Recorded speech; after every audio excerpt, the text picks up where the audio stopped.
such sights to show you.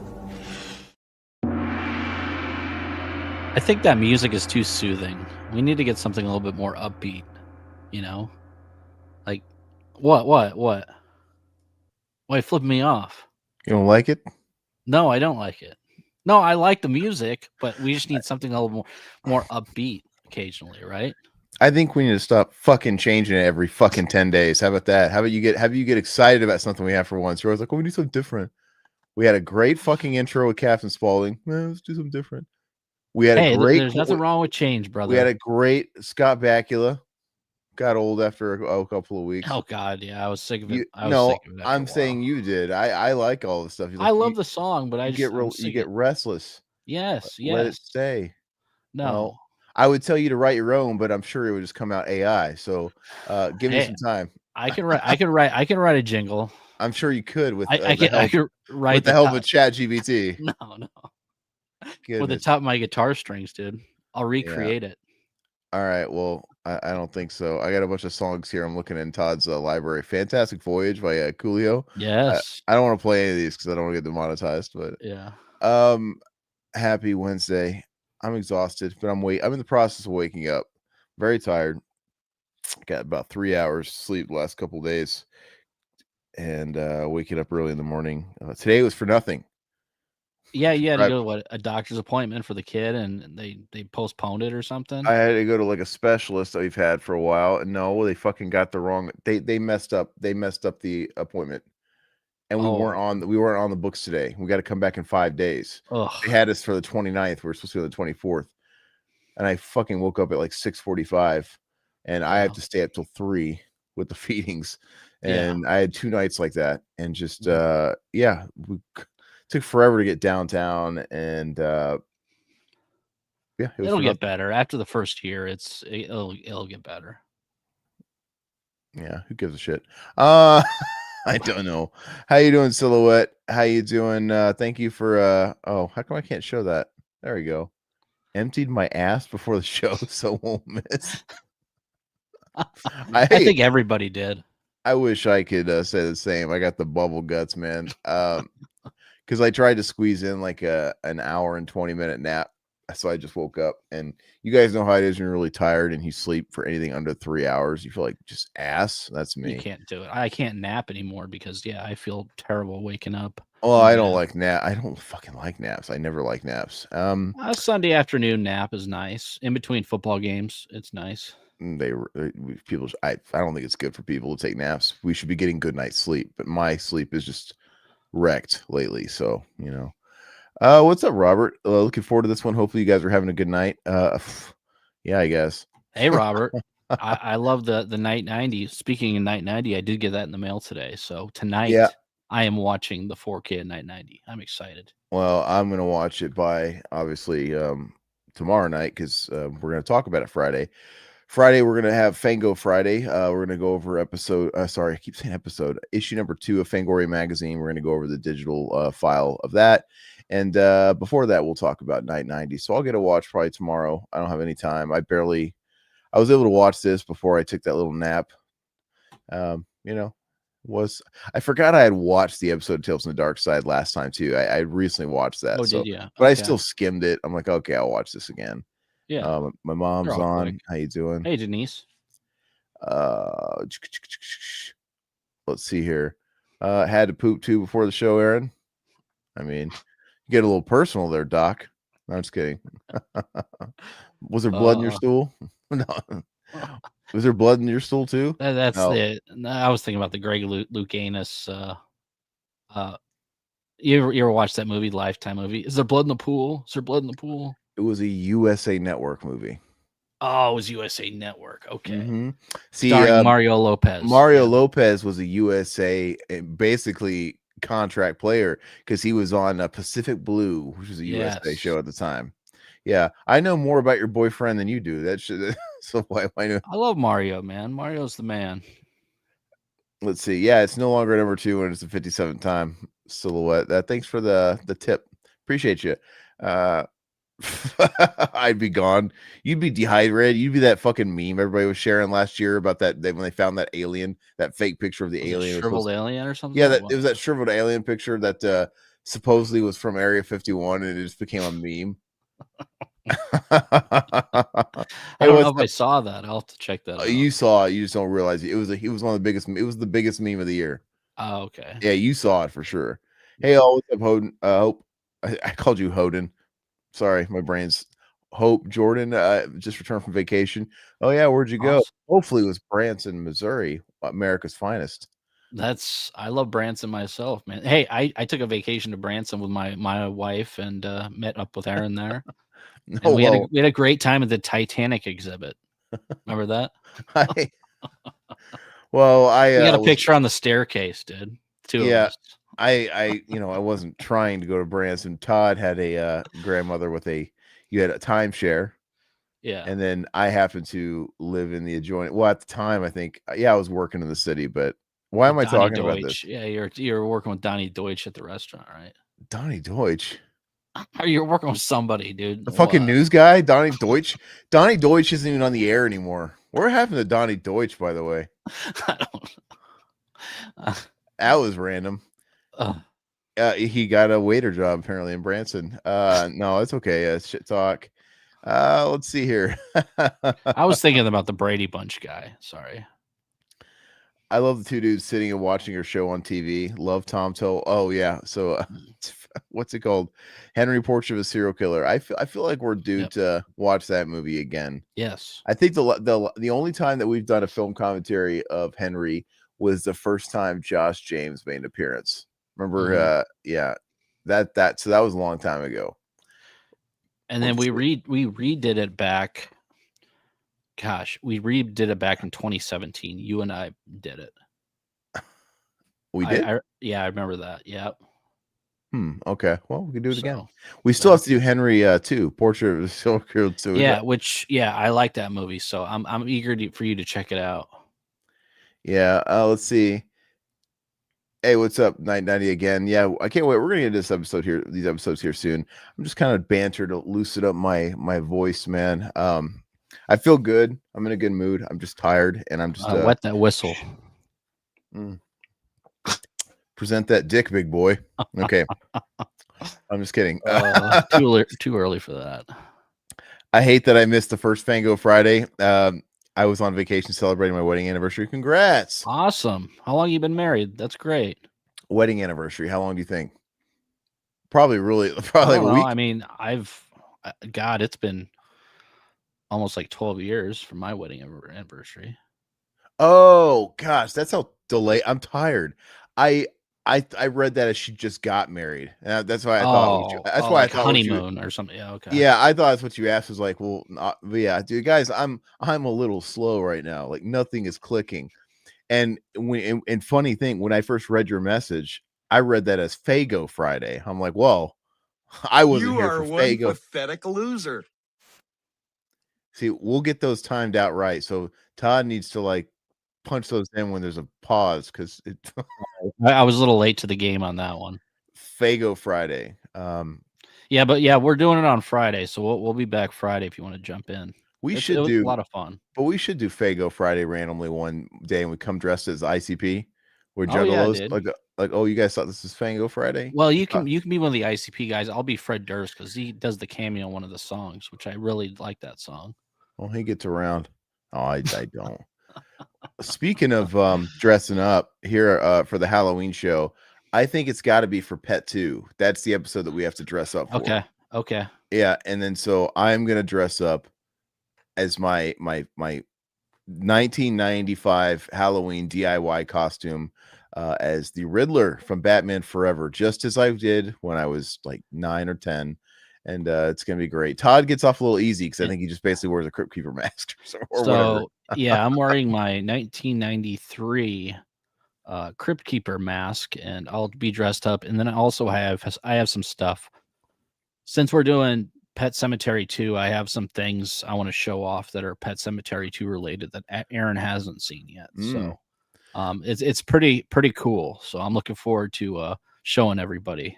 Are you actually going to be able to talk through this mask, or are you just going to have to take it off? Like, maybe I'll just cut a giant hole in the mouth, dude. you're going to ruin it. That would be weird. Oh, who cares, dude? Just paint your skin, dude. Get some paint and paint it the same color as the mask. Yeah, I just cut half of it off, dude.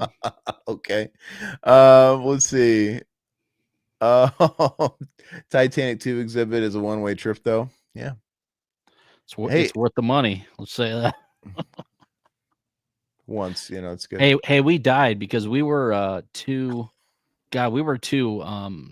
steerage people, I think. We're probably some two fucking Irish people surviving off of potatoes in the boiler room, dude. Yeah.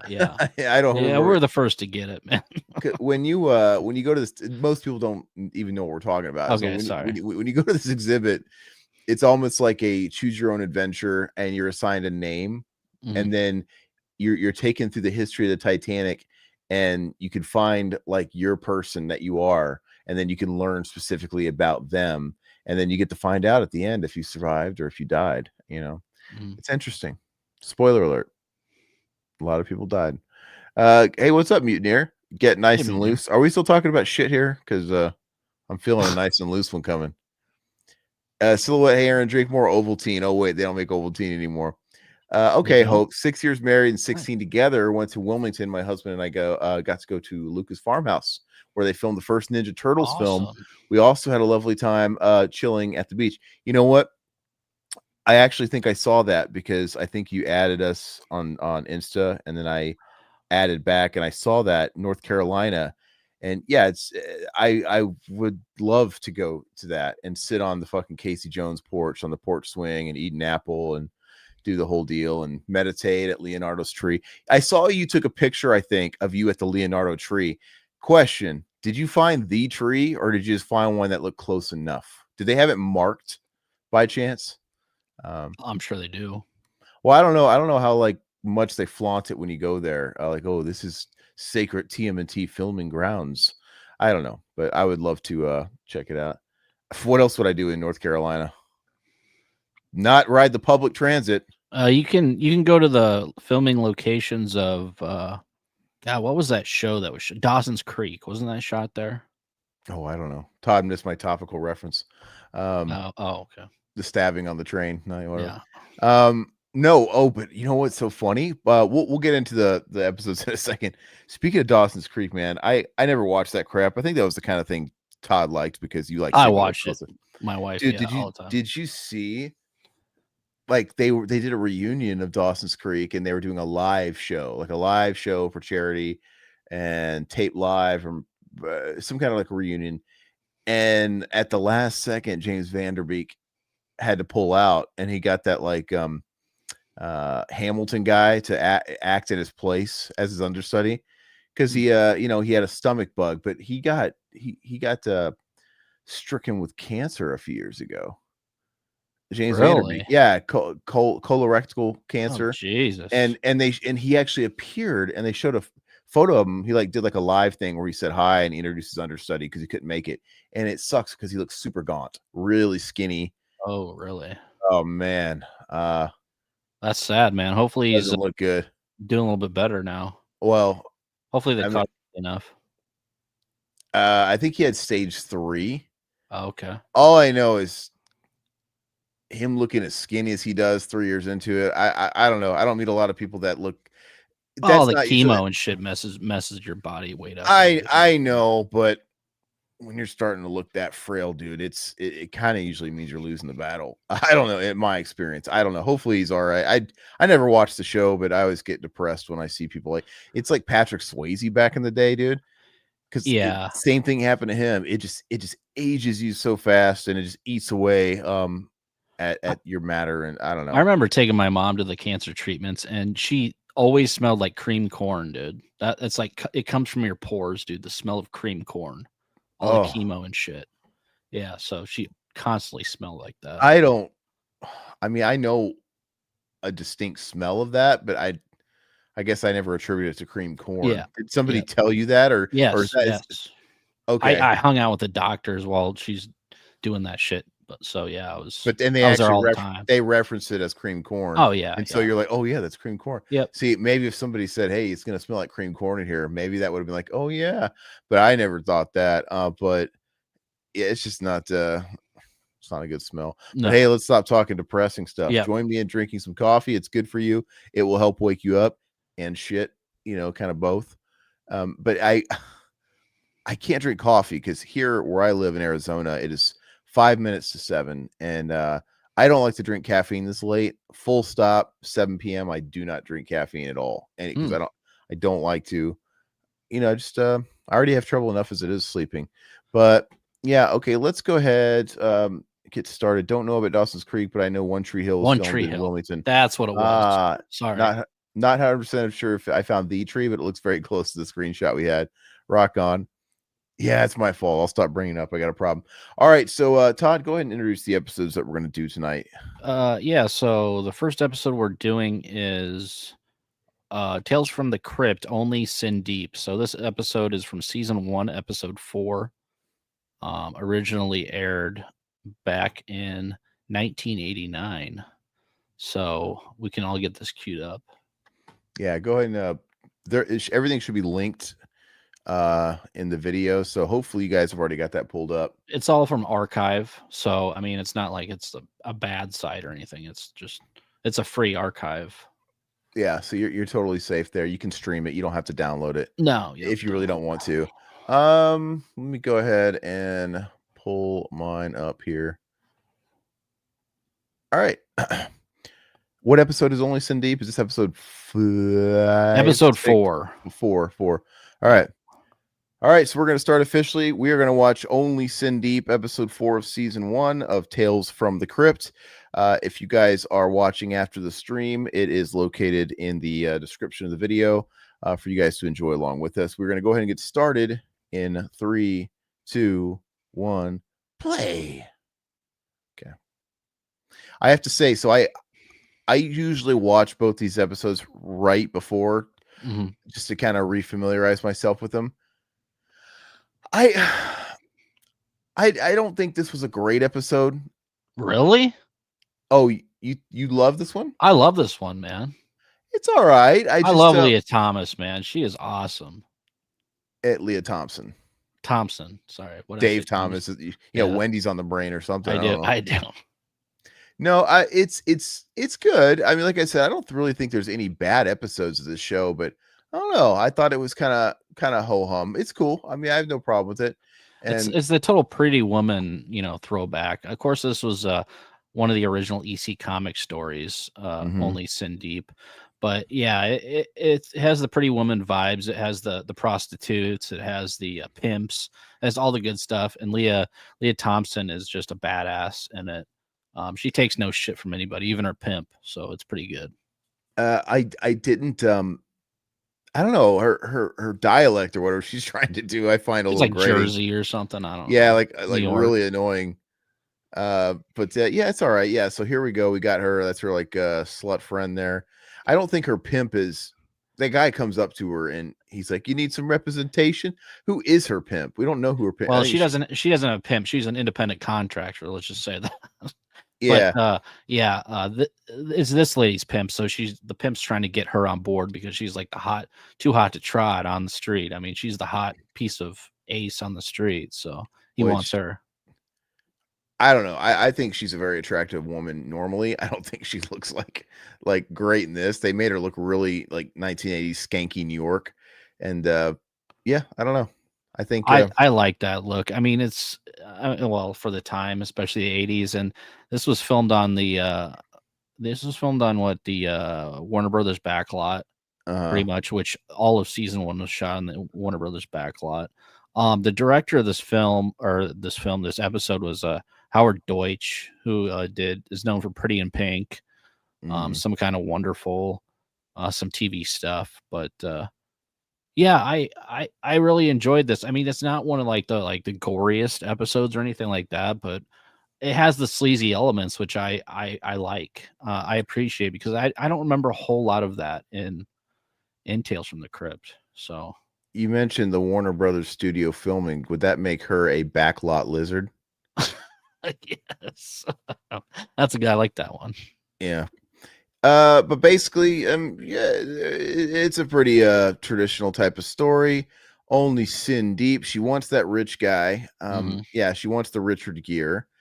Yep. And she goes to a pawnbroker, and yeah, he the fountain of youth. He takes her youth, because we got this whole guy that's doing like the Arnold Schwarzenegger Mr. Freeze thing. He's trying to like not resurrect his wife, just make her corpse look young and pretty. Yes. So he can fuck it. I don't. Who knows? But maybe he can resurrect her. They really didn't get into that portion of it, the resurrection part. But he just wanted her to look better because she was, mummified. And yeah, this guy looks like he's Montel Williams, dude. Yeah, Montel. That's why I keep wanting. Would you wear a hat like that, dude? Oh yeah, if I could pull it off. I mean, is that leather? With my skin color, I don't think I could. He looks like a Black Panther, dude. But it is pretty cool. He does. Yeah. All right, he looks like a 1980s pimp, dude. But I thought, this pimp isn't very, very tough, though. I mean, he's kind of weak for taking crap from her, and the fact that she can just, pull out a gun, just pop him, and yeah. Is he wearing an earpiece, dude? What's in his ear? I didn't even see that. Yeah, but it looks cool. It looks like sleazy old New York, even if it is a back lot. Let's see here. What's up, Ishmael? Crypt Keeper's Beauty. Absolutely. It's like Bob's Beauties, dude. You guys remember Bob Barker and his beauties? Oh, yeah, his beauties. They all had to give him a kiss. They all had to go through Bob to get that job. Bang, bang. So you mentioned this is one of the EC Comics. Weren't they all... Was there a point in the show where they stopped pulling from EC Comics? Because I don't... Yeah.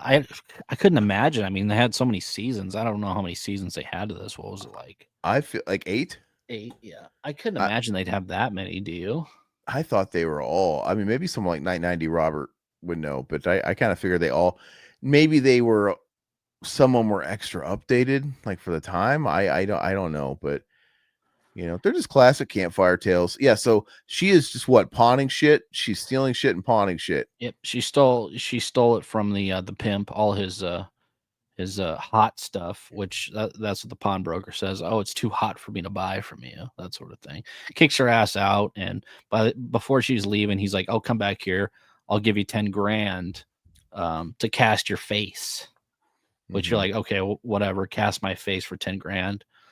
And he's like, but it's going to be pawned, so you have to bring me back the money in 3 months. Yeah, and they do this. They do this a lot in these old stories where they foreshadow. There's the foreshadow right there. Yeah. Like his other victim comes in, and I don't know, man. This guy's he's this known where there's this many people in the same fucking vicinity on the block that's coming in and getting his fountain of youth shit. I mean, I know he's got a lot of victims, but how does this guy never would have lasted 20 years later, because this guy's secret wouldn't be kept in TikTok.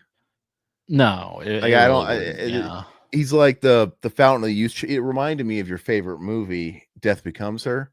Oh, right, because the chick with the fountain of youth, the potion, and they go in there and you get Goldie Hawn and you have Meryl Streep, whatever, and you take it, but there's always like a caveat to it. But her caveat is, well, actually the Death Becomes Her deal was pretty good, because they were going to live forever. The caveat happened when they got murdered. They murdered each other. It's like, well, fuck, you murdered each other. You're still living forever. You can't die. So they were just like rotting. They were dying from the inside. And so if Goldie Hawn never would have gotten murdered, and they wouldn't have killed each other, put holes in their fucking stomachs, broken each other's necks with shovels, they would have gotten the bargain they wanted. This is different. She's aging rapidly, dude. Like every day her skin's getting older, even though when she first starts seeing it and her penthouse boyfriend calls her zit face, I don't think she looks that bad there. I'm like, I don't know. She's like freaking out over it. I'm like, I don't notice anything. Well, she's supposed to be in like her early 20s in this. 21. 21. So reading about this pawn shop, though, of course, it was built on the Warner lot, and basically they just filled it with a bunch of the warehouse props. They just threw it in there. For the actual filming, this took about 5 to 7 days total. So for a 30-minute or How long is this? They're under. This is like 27 minutes. Yeah, like a half-hour show. Okay, so that's not terribly. Is that quick or is that 5 to 7? HBO. Yeah, I mean, I guess those are that's probably just a basic 8-hour filming day. You know, they're Okay. they're going off of union rules, and they're probably not working overtime and stuff like that. And you got to consider how many locations they have. Mhm. So, you know, if this thing is like these are half-hour shows and they got a lot of locations, yeah, I could see it taking like a full work week, I guess. Mm. But it's all on a back lot though, right? You said the Yeah. whole thing. Yeah. So I don't know. I mean, it is what it is.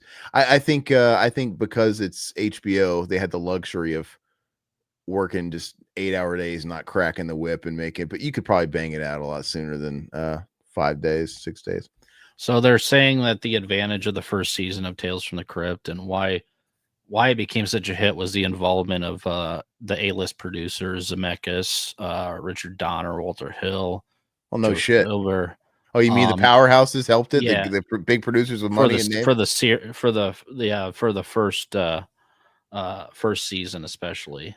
And they pull in a lot of favors too. All these guys have worked with so many people, and the fact that they're on the Warner lot. I mean, they pretty much had everything. So here's the rotting corpse. It's pretty nasty.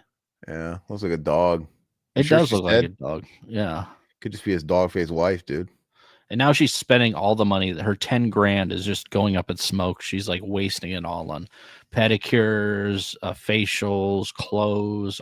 She's got to look her best to get that fucking dick, dude. That rich guy. Yeah, that's true. It's not going away. She's got to become Pretty Woman, you know. Yeah. Why does that she suddenly is supposed to be much hotter? Because I don't know. She looks the same to me. It's just because of what she's wearing. I think Todd liked her a little bit better, trashier. What's wrong with that? I'm just saying. I think you liked her better. Maybe I did. Yeah. Let's see. They don't call me Riverman for nothing, man. Oh, okay. That's where you fuck him and drown him when you're done with him. Takes him down to the river for the date and the after. I hang out my trailer by the river, dude. Yeah. I saw a headline. I don't remember what university it was, but there was some. I can't remember what but they said that how many bodies they had dragged from the fucking university pond like in a year, and it was really it was a fucking startling number. Wow. It was like fucking like this year alone they dragged the waters. They dragged like 19 or 20 young women bodies out of this. Where? I don't remember which university it was, but it's just like you know, date grape and just bad shit that happens on universities. Like I don't know, this is where you like just fucking go to get rid of bodies, but let's just say avoid Todd's River, I guess. I don't know. No, I'm a happily married man. It's River. Let's see. They were all happily married once. No. Let's see. The show had 7 seasons.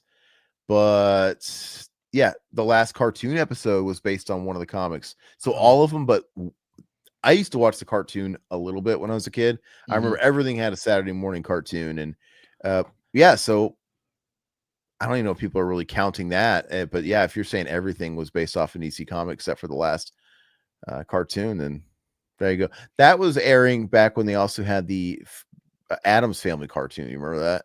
Yes, I like the Addams Family cartoon. I liked it all. I mean, I don't know if they're good today, but I was easy to please as a kid. That was at the same time. They also had the New Kids on the Block cartoon. Everything. And MC Hammer had a cartoon. Pro Stars, I like that a lot. Pro Stars and Hulk Hogan's Rock and Wrestling, dude. Yeah.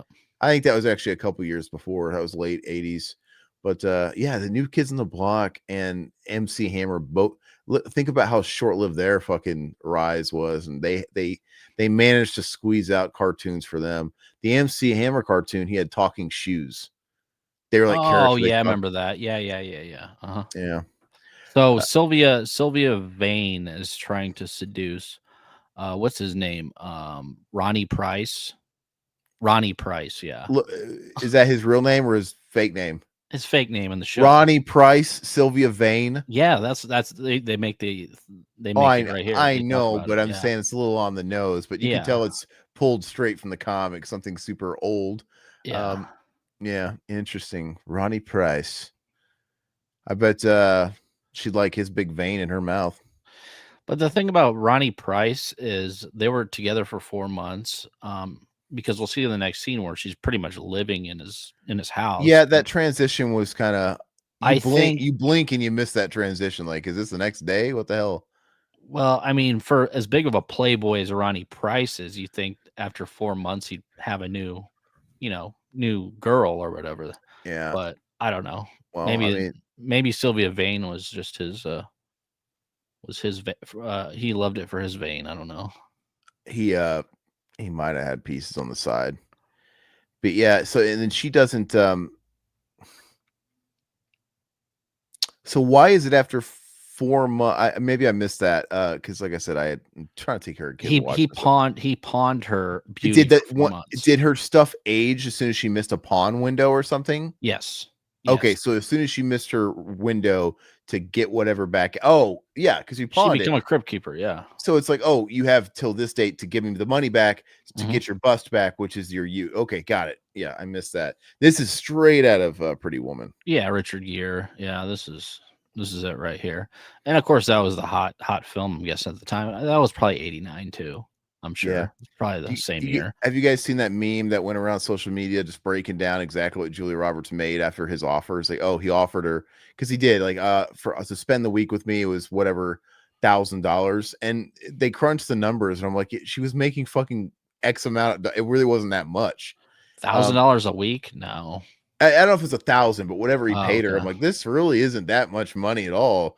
But she got white knighted. She got saved from the streets. She could live in luxury, and she got respect. So George Costanza, dude, tried to get handsy with her in that movie. So this was after the 4 months. So she was looking in the mirror and started seeing herself age, and I guess a lot of this like prosthetics they had to use for her face. I mean, it took like 2 or 3 hours to actually apply all this shit in the chair every time they did it. So pretty big process, especially towards the end. Mutineer they pulled from various comics, he says, sometimes even shock, suspense stories and others. Huh. Yeah, because I remember reading Tales from the Crypt, The Vault of Horror.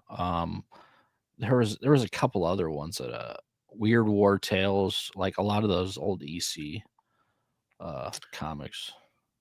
They need to. Did anybody ever put out like a big, massive, like just book like dedicated to?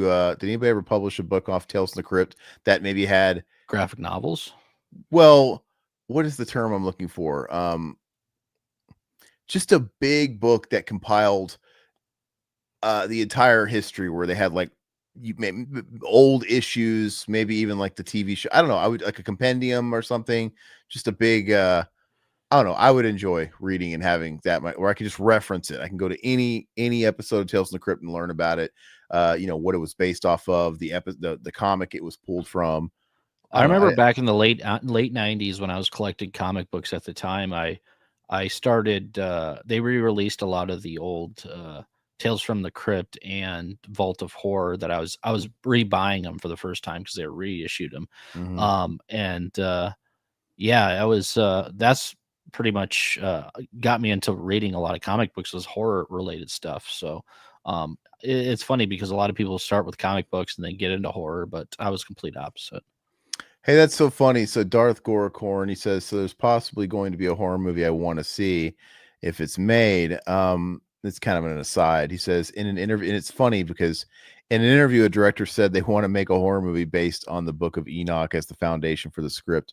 So that's really weird that you say that, because it can't be that fresh of a concept, because this is going to sound like I'm lying, but literally a couple days ago, I was reading through the Book of Enoch, because I think the story of the Book of Enoch is fascinating and just everything with it. And I literally thought about this a couple days ago. I'm like, somebody's got to be like, when are they going to make a fucking horror movie based off the Book of Enoch? So I bet you there's a million people that want to. I bet you they already have. But the Book of Enoch is fascinating. But yeah, we'll see. Are you familiar with the Book of Enoch? No, I'm not. It's the book of the Bible they deemed wasn't worthy to be included in the King James text. Okay. Gotcha. It's for some reason not valid, but other ones are. But Yeah. Anyway, the Which pawn shop. speaking of books, I was so tempted. I was at Barnes and Noble. I go there because I always go in there to look at their magazines. I did look at their Clive Barker books, and they did have the Book of Blood, which I was tempted to pick up because there's a lot of good stories. Of course, what's the story I always read when I was a kid? It was a Thief of Always, I think. That one was in there, and then also Hellbound Heart and a bunch of the other stuff. I was tempted to pick that up. You said you had it. Have you got to read but any that's of it yet? the Hellbound Heart's not in the Books of Blood. They have a new one, like a set. It has like I don't know how many different stories. Yeah, but it was in there. Yeah. The Book of Blood. I know it's pretty sure that's where Cabal came from. Midnight Meat Train came from that. Yeah. Yeah, pull it. That's interesting. Yeah, I don't know. I'd be interested to see what that's all about. Like it's just a new revised with like just different shit. It had all of them in there. But it's new. Like, is it Yes. hardback? No, it was paperback. I don't do paperbacks. You don't like paper? I see. I don't mind it. It's easier for me to read papers, even though I don't know. Ishmael, the pawn shop owner, or Zed from Pulp Fiction. I wish that would be a completely different story if he, he instead of finding her wife, she found a gimp. Let's see. So basically, now she's rummaging through all the stuff because she needs to pay off the pawnbroker. So she's pretty much robbing him blind now, trying to gather up $100,000. She's like, "Give me 100K, and then you can have your face back." Yep, and then he's gonna kill her. She's gonna kill him when she gets confronted, and we're gonna get our big twist because essentially. He's like, yeah, you sure you want that? And for some reason, it's the fastest publication turnaround ever. She's already on the front page that the Playboy was killed by her. I don't think there's a time jump here. Isn't it weird? Like she fucking kills him, and I imagine she goes straight to the pawn shop, and she's already. They didn't even have to wait to the next day when the paper came out. She's already on the front page, and we'll have that chauvinistic cop come back who's just funny. He just Oh, let's see. The doctor is one of the paintballers from Friday 6. Okay. Where's that pawnbroker? I mean, I've seen him in other things too. I can't remember where, but he's pretty recognizable. Was she genuinely in love with him at this point, or just in love with the lifestyle? Because clearly she's able to murder him for her looks. I'm sure she just wanted the cash, man. Just the money. She's killing pretty easily. Let's just say that. He looks like he's getting paintballed, dude. Yeah. Pretty cool effects there with some nice squib action.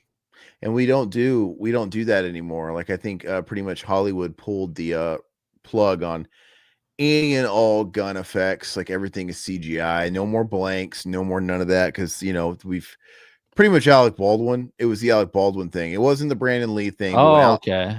Yeah, when Alec Baldwin accidentally, fired off a shot that killed that DP. Yeah. I think it was Hollywood as a whole. It's like, no more. There's no reason to do blanks anymore. Everything's gonna be CGI, blood CGI. Basically, we're just kind of silent bang bang guns, bang bang. Like so is that just the union then? So like independent films, can they still do all that or what? I imagine. Yeah, I'm sure it's probably. I don't know, but I guess there really isn't a need for it. And I guess if you have to replace anything with CGI and everything in After Effects and post, I guess, but it doesn't look the same. Squibs is fun and all that shit. Watch Total Recall, dude. I mean, this is the best squib scenes you'll ever see. When you watch a movie like any action movie that's modern, when you watch those Expendables movies, for example, they were doing it before just because it's cheap. But Expendables is all CGI blood.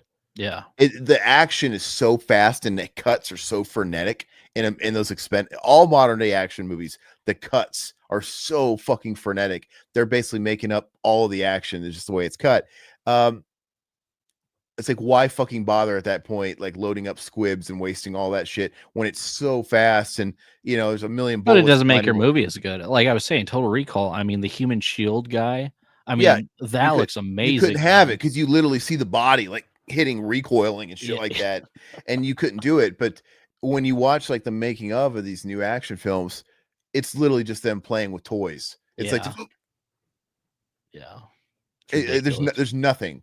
Whereas like I imagine as an actor, when you have the blanks, it's gotta help. Oh yeah. I don't know. So she's going in to pawn her stuff. As you saw, his wife is coming back to. Well, we don't know if she's coming back to life, but I mean, she's her beauty's coming back. I think he's just I think I think he insinuates that he somehow has been getting away with this for God knows how long. And I'm guessing the way she looks now is how she looked when she died, and he's kind of old. He's probably been doing this shit for fucking 15, 20 years. Yeah. Just to keep her corpse from Playboy iced by gold digger. I love that headline, dude. But how is it that fast? I know. What they didn't even find his body yet. There's no way. She just fucking left. Yeah.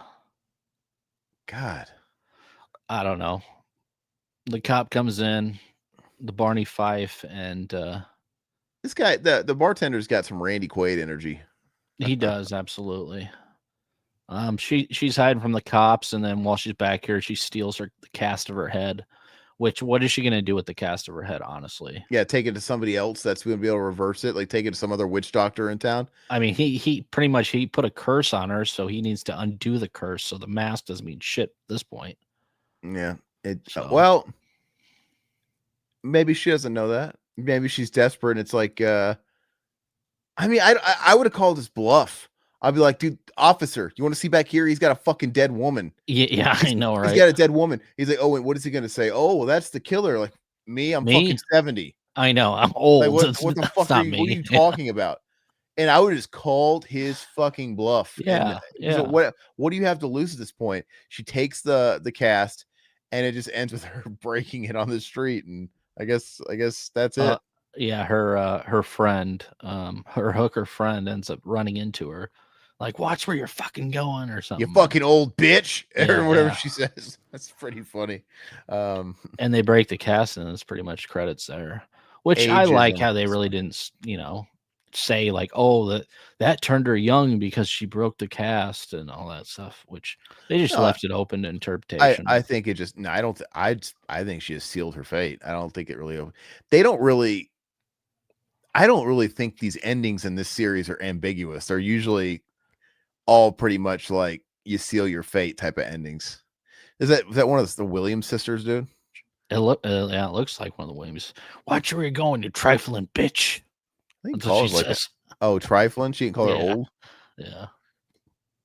Yeah. I don't know. So it's just her the rest of her body looks fine. How come she doesn't have like old skin dangling down from her arms? Too much money, dude. Too much money. Why don't you cover her arms then, dude? Too expensive, man. She still looks young and perky and fresh everywhere else, dude. It's just the old face. Leah Thompson's great, man, as the prostitute in this. I really like this episode. Is it just her skin, or is her whole body getting old? Well, I mean, if your face gets old, I mean, that's what people mainly look at first. Yeah, so, but her organs might not be old. She might still live. True. So, like, is her body fine, and eventually her face is just gonna rot off? Like a 400-year-old face is gonna rot off. I don't know. Looked like I didn't watch this part, dude. What is he putting glue? The Crypt Keeper's putting like glue on his skin or something? Acne cream or something. It was acne cream. He looks in the mirror. Ugh. Is he gonna do it right now? Look, yeah, watch.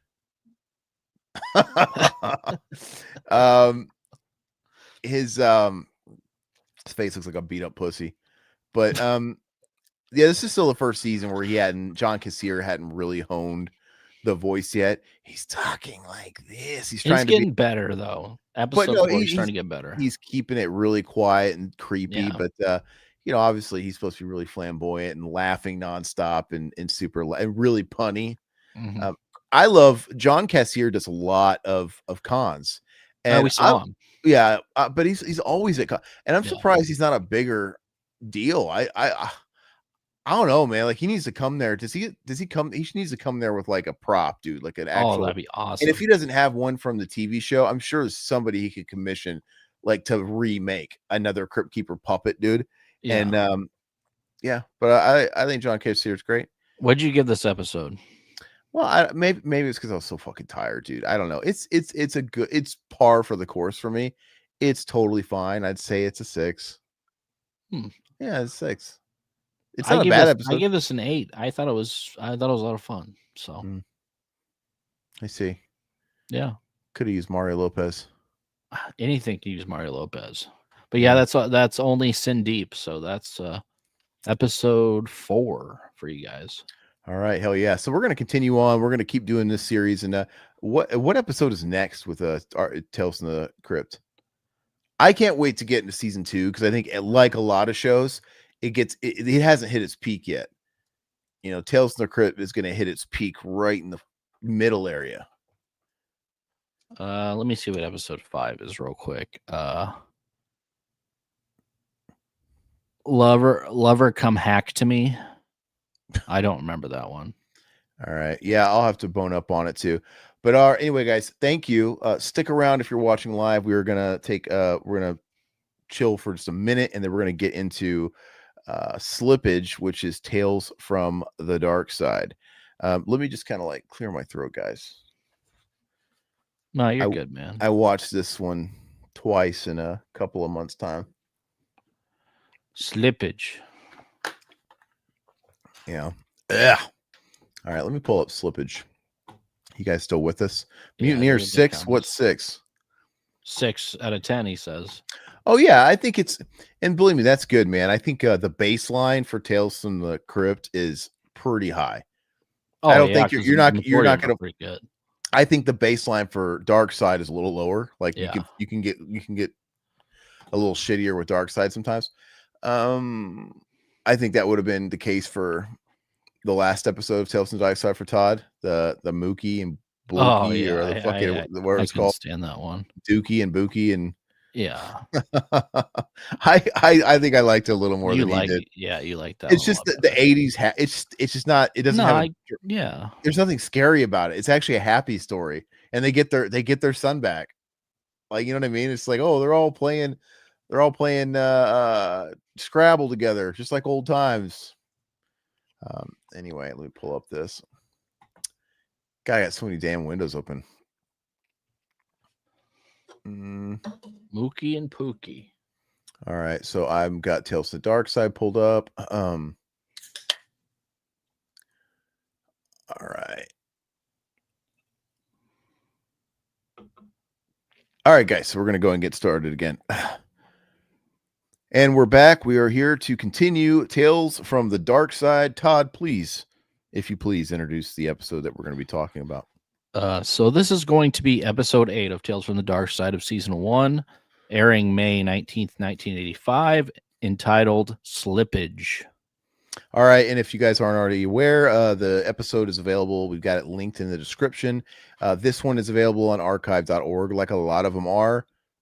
Go ahead and stream it. You don't have to download it, but it's a trusted source, but you can just stream it. So we're going to go ahead and start it in 3, 2, 1, play. So obviously classic intro. Here we are again. Slippage. I don't know where I sit on Slippage. I think the title is a little shitty. It's because it's like, what the hell does it mean? And even after I watched the episode, I would have been like, what does it mean? It's only if they didn't like say it, slipping away. I'm like, oh, okay. This episode stars warriors come out and play. Which he is. God, what's his name? He's the first name on the cast. We'll see in a second. He's bootleg Sean Penn though. David Patrick Flannery? Yeah, he's David Patrick Kelly. David Patrick Kelly. He's the first name on here, but he looks like a bootleg Sean Penn. Yeah, and basically he's in like graphics design. Mm-hmm. He's in graphics design, and we started off with him working late hours. Him and his buddy, and he's obviously wanting this big promotion. It's not coming in. He put in for this job, and we're going to see it in a second that like he calls him, and first of all, he doesn't have his birth certificate or something, and they can't find his portfolio. Yeah. So the whole thing is they keep he's like, oh, my documents. He makes sense. Like, I think there's a gremlin somewhere that's trying to, they lay it on heavy in this. Like, there's like a gremlin out there that's trying to like take my identity or like wipe out my existence. And, we kind of get his character a grasp of it early on. He seems like he's kind of stuck in life. His friend, he obviously gets the job. He's gonna be like, hey, let's go out and celebrate. I got the gig. Oh, I'm sorry, you wanted that job too. I'll wait for you to get the call too, and we'll celebrate together. So his friend right here is another graphic designer put in for the same job. I don't know if there was 2 different jobs or was just one. He makes it sound like there was like, oh no, I'll wait to celebrate because he's trying to be a good guy. Yeah. He goes, well, we got to celebrate. He's trying to be a good friend, even though he's deep down, he probably wants to fucking kill him. And he's like, no, man, we're going to do it right. I'm going to wait till you get the call too, and we'll celebrate together. So I don't know if he got the one job and he's just saying you'll rebound and get a better gig too, or if like, I don't know, but he starts playing with paranoia and things like that. And I think, doesn't he start like suspecting the friend? Like, am I getting sabotaged here? Yeah, so he thinks he thinks his wife and his friend are having an affair and basically trying to make him crazy. And who knows? I mean, from the way they looked, I mean, they had something going on before the ending. We're not going to get to that, but we'll talk about what we think the episode means as far as subtext goes. But so he's going to talk to his wife, and of course he's asking her, did you get anything in the mail? Did you get anything in the mail? And is that what he's looking for? His birth certificate in the mail? What was coming in the mail? No, he was looking in the mail for his so he got invited to a class reunion. So no. We're jumping ahead. Yeah, I know. So he didn't know, he didn't even know that existed yet. No, so basically he's talking to his wife and she's asking me if he got the job now. Did you get a call back? And then he's like, no, I haven't got a call back yet. I'm going to give him a call, see if I end up getting the job. So he gets off the phone with her. He gives the lady a call, and that's where she says that she doesn't have the birth certificate. She doesn't have this sort of documentation, portfolio. But back up. But on this call, he's asking about the mail, and he doesn't know anything about the reunion. I don't think he was asking about the mail on this call, was he? Yeah, because when he gets home, he goes, I thought you said there was no mail. And that's where he finds like, well, there wasn't when you called. And then that's where he finds the invitation, the not invitation, but it's I don't know what the fuck it is. A newspaper. So it was like and then that's where he's like, oh, my old thing. He's like, okay, and they find out it was the date's already passed. He's like, well, I didn't get a fucking invitation, and we'll keep going down. So I don't remember what it is. He's waiting for something in the mail, and she says, I didn't get it, which also feels what the fuck are you doing? Like, are you fucking with me? I don't know. But he's gonna go home, and hey, now we have mail suddenly. I didn't get the invite. And you know what? It's probably the car title. Because he finds the car title. Yeah. He's sifting through the trash. He's like, what all is trash? And he goes to the trash and he sees a bunch of mail that's made out to her maiden name. Which is fueling paranoia too. It's like, what are you doing? Are you getting ready to leave me? Are you changing fucking your name on shit?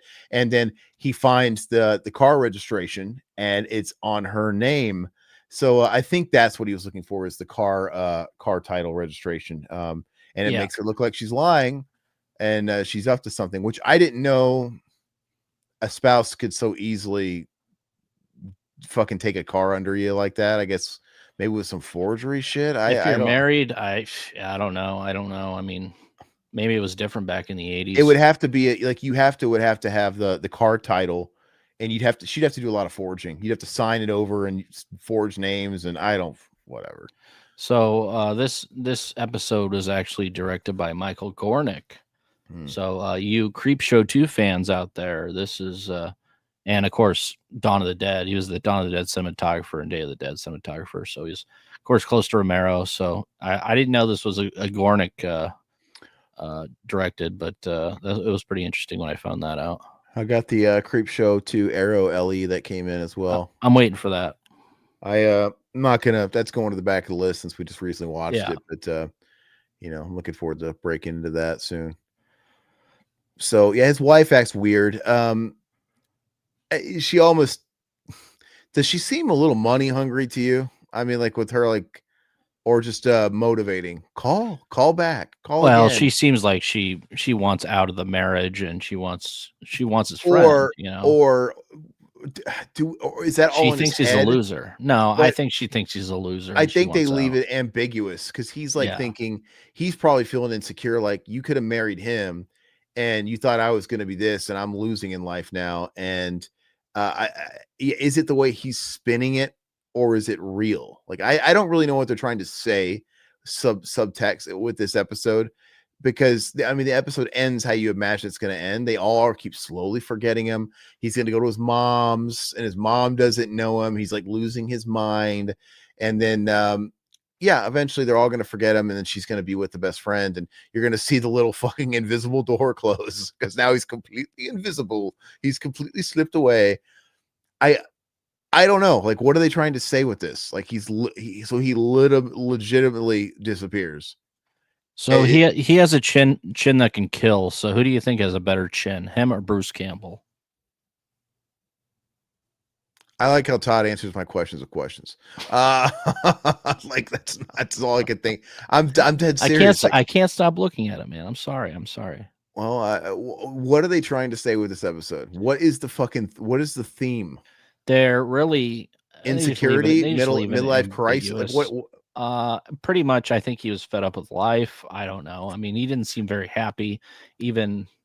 But because they threw in the "It's a Wonderful Life" thing in there. Yeah, it's super ham-fisted. We could watch "It's a Wonderful Life." Like, you get any more on the fucking nose with this shit? It's like, but and at the start of it, like during this scene, she even says things like, I don't know. She says cheesy shit like, "Oh, it's like you don't even know who you are anymore." Like these stupid fucking obvious things, foreshadowing cues and things like that. But this is where he finds out that he didn't get the invitation because it was dated for the day before. He's like, why didn't I get the invitation?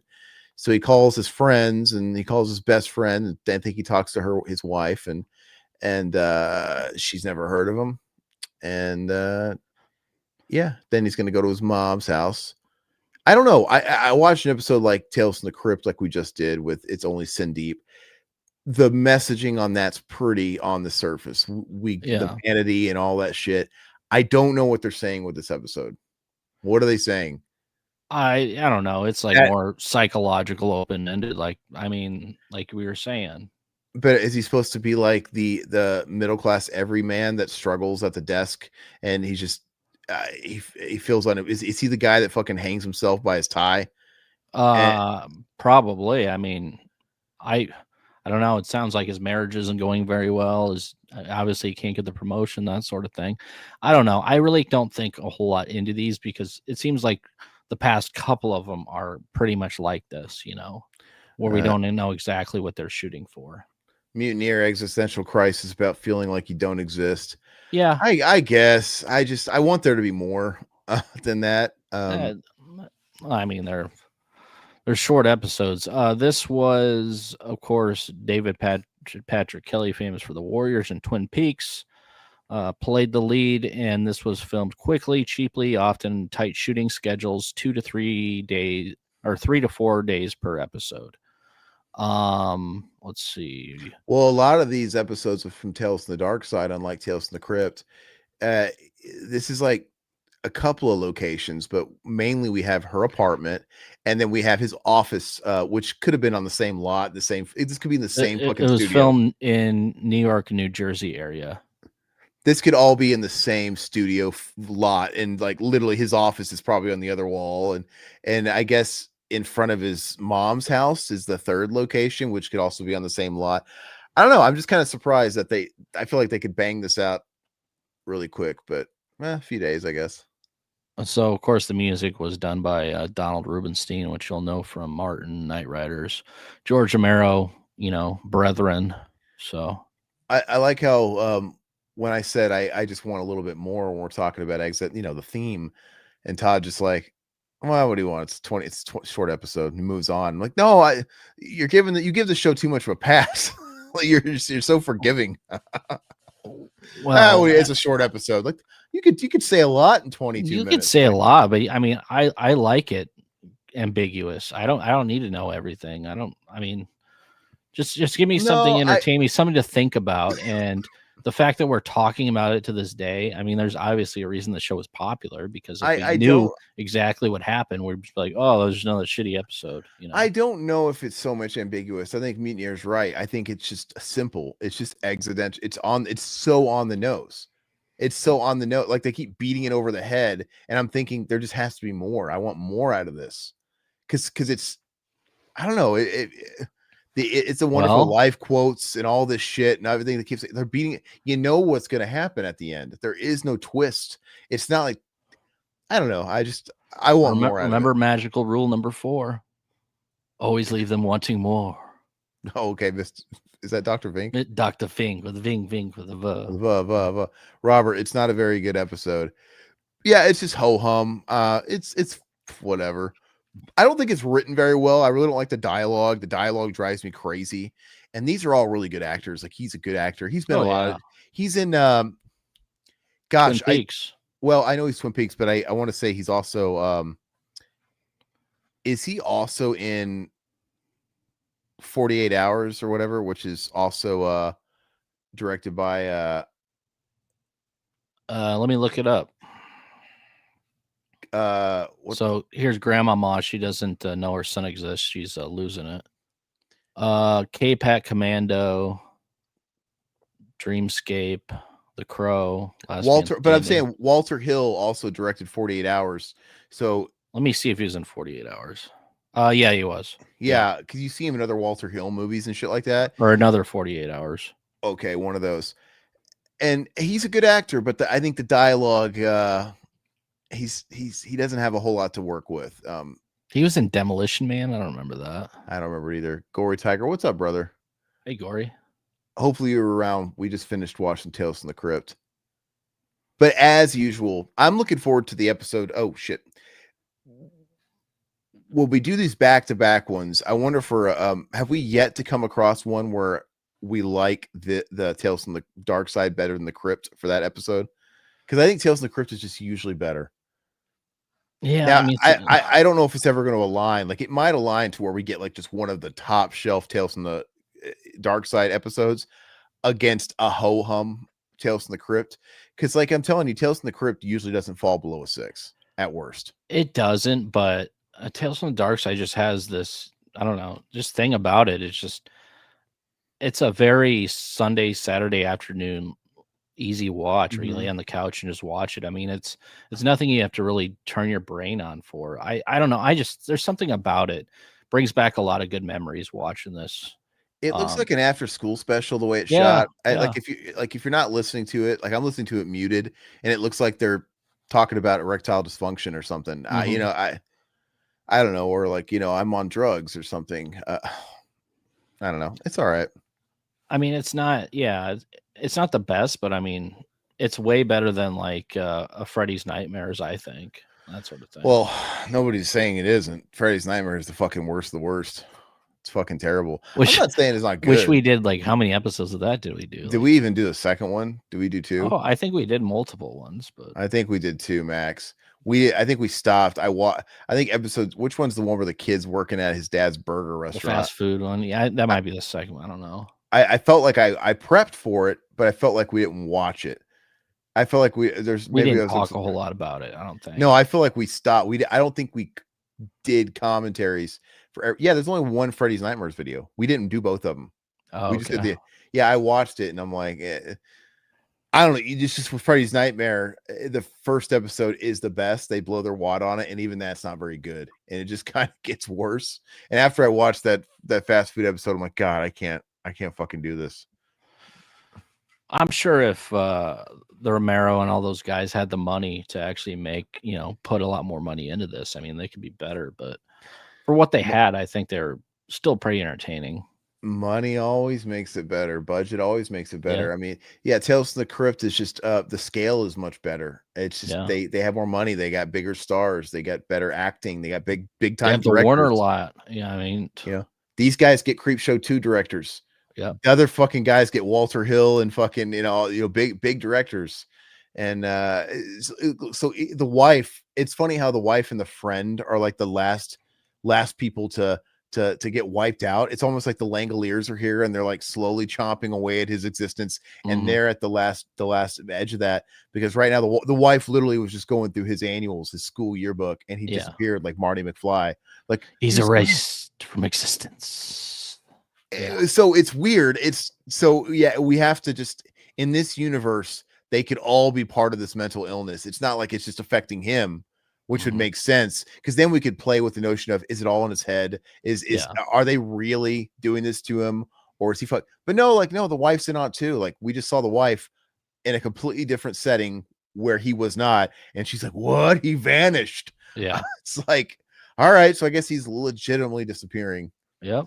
And he suddenly just looks like shit, like he hasn't slept in a week, but we just saw him. He's like fast. And they're probably taking the Marty McFly, now that was such a big hit. They're like, oh, that's a good idea. Maybe we can do an episode about a guy getting erased from existence. But see, but Back to the Future, they had meat on that bone of why they were getting wiped 22 out. 22 minutes to do it, so they had to figure something out. I think you're just giving him too much of a pass. You can do it. You can tell a lot of stuff in 22 minutes. You can absolutely do it.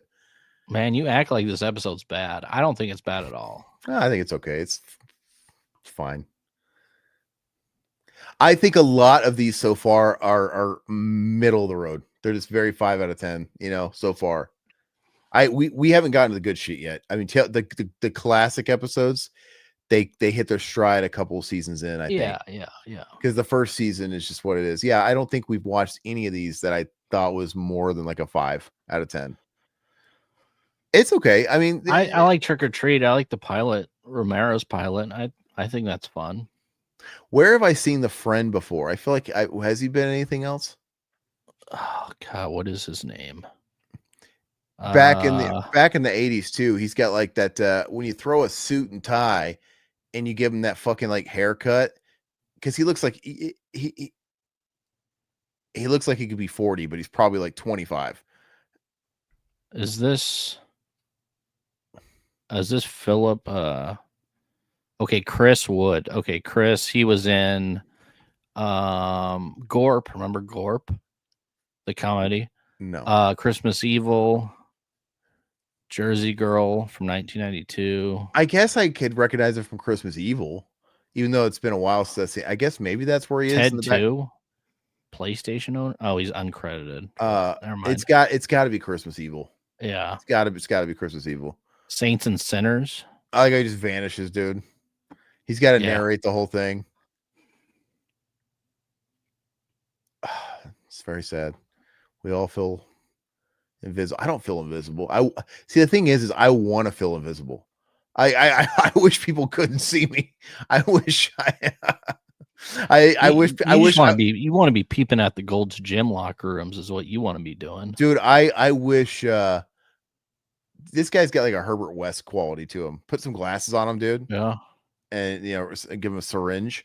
No, I would love it if I fucking because if he's got no identity, he's got no creditors chasing him. He's not in the system anymore. True. I'm like, oh, you don't know who I am anymore? Oh, okay, great. That's awesome. Fantastic. I don't know. People can leave me alone. Create an identity. I mean, I'm sure there's other ghosts out there too. He's not a ghost. Is he a ghost? He's invisible. He's not dead. Well, he's invisible, because the door shuts at the end, but yeah. So it would suck if you are somebody that you start feeling lonely because he's not dead. Remember, he's literally existing, but no one can see him, and he's turning invisible. So he's cursed to live this life as invisible, walking out doors that are opening by themselves. And look, if you're somebody that needs a certain closeness with people, I could see where you could just end it all and get depressed. But if you're one of these guys that just is a serial masturbator, like going in closets and beating off in the corner, you hit the jackpot. God, dude. You can go you could go in like the women's sauna, dude, at the gym and just sit in the corner because he's not a ghost. I imagine people can. I don't know. I'm assuming he's just like invisible, but maybe is he transparent too? But John Travolta probably wishes he was invisible too. I bet he's having a great time, at least for the first month of this. Is all I'm saying. Maybe he has to watch his wife and his best friend. He doesn't. He walks away. That's the first thing I thought is, look, it's going to pan away and we're going to see in the mirror that he leaves. I'm like, he didn't even stay to watch his wife get fucked by him. Come on, man. What a pussy. Oh, But look, here he is. yeah. See ya. So sad. Door closes. God. So, what would you rate this episode at 5. 10? It's a 5. I would give this a 6. See, I don't hate it as much as you do. It's I not one I'll probably go back to, but it's definitely a filler one, which I don't mind at all. a 5 is not bad. Like, it's not No. me hating it. I just think it's all right. It's fine. I just don't we don't get into the great shit. I want to see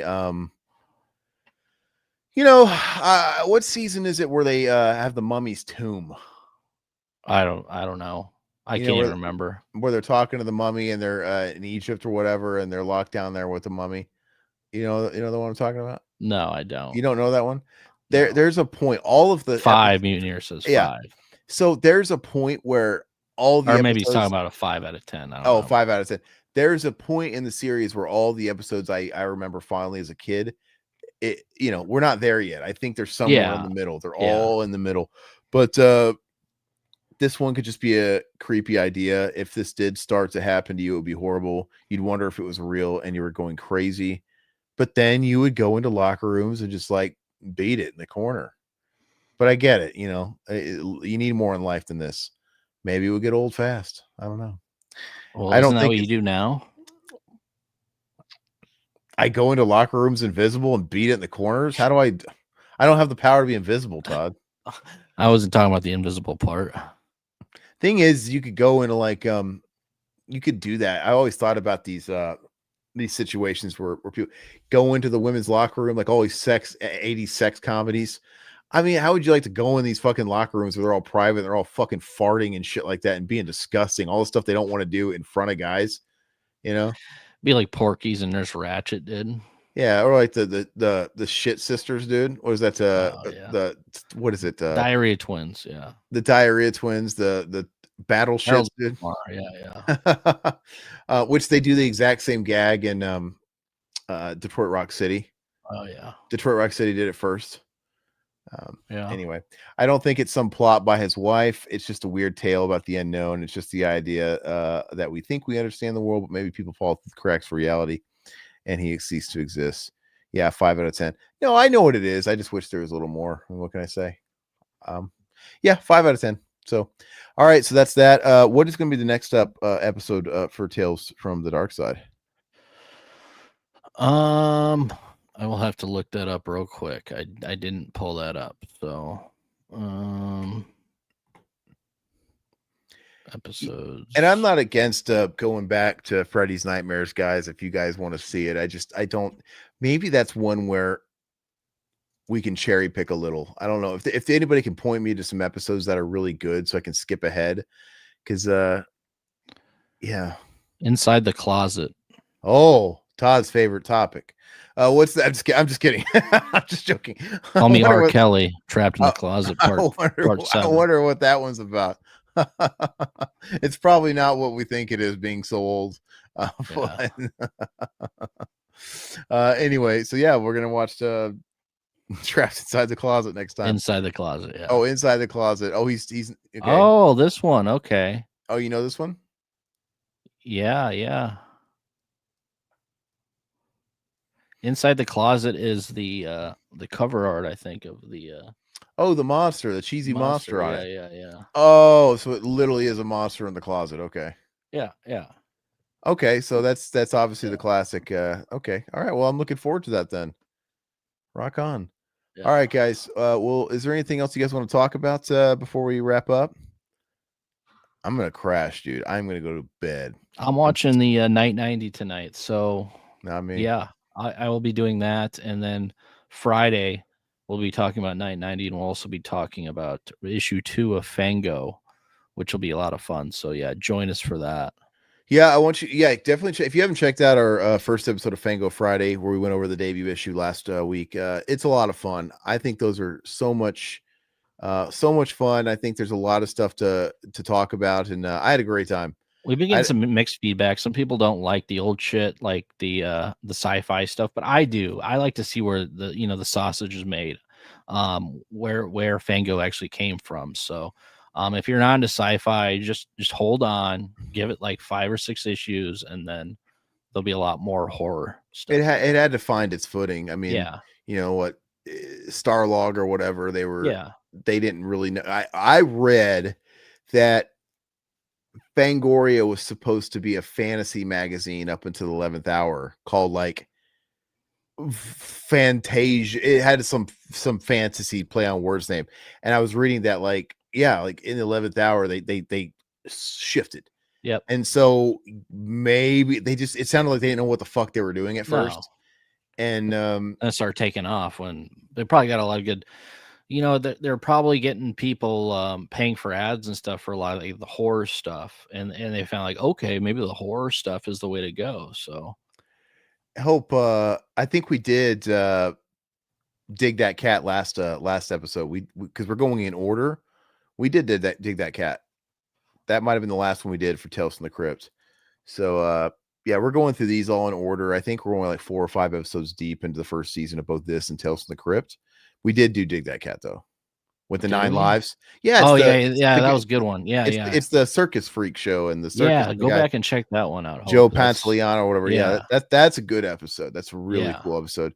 And Night 90. Yeah, are we going to do every single issue of Fangoria? I hope so. It would be awesome. Yes, I want to. I mean, unless you guys doing all the classic ones, man. So unless I think we should do all of them. Well, all of them that are actually on PDF format on the actual website. Which could be, how far deep have we seen it goes? God, you know how many issues of Fango there are? There's tons, man. Hey, we'll do it. We'll do them if you guys like them. We're gonna keep doing them. Yeah, unless you guys come at us with pitchforks like 20 episodes, like, okay, we're done with these. Yeah. But I think it's just a endless treasure trove. So much to talk about. Yeah, going down memory lane and talking about everything that's in these things. Like I said, we had a lot of cool discussion with the last one, and I kind of like doing it like we did, where Todd can kind of skim it if he wants, but I liked going into it not briefing it and just kind of taking it by surprise, looking at it for the first time, pretty much. Yeah. So so tune in Friday, and we're gonna do that. And like I said, we'll talk about Night 90, your namesake. Oh, by the way, Robert, did you get it? You had to have gotten your copy of Night 90, right?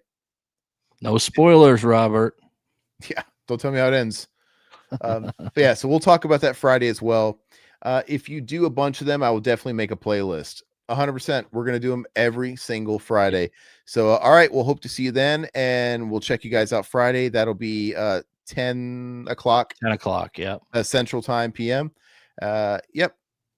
Later. Oh, he said it's great. There you go. Worth the wait on that release. All right, bye, guys. Thanks. Big thanks to the Revival House family. Your loyalty fuels our obsession with horror and lets us uncover the darkest, most twisted gems just for you. If you're not a member yet, consider joining the cult today. You'll get early access to videos, exclusive content, and behind-the-scenes scares you won't find anywhere else. Until next time, this is Revival House, your home for horror, and remember, we'll leave the house lights off for you.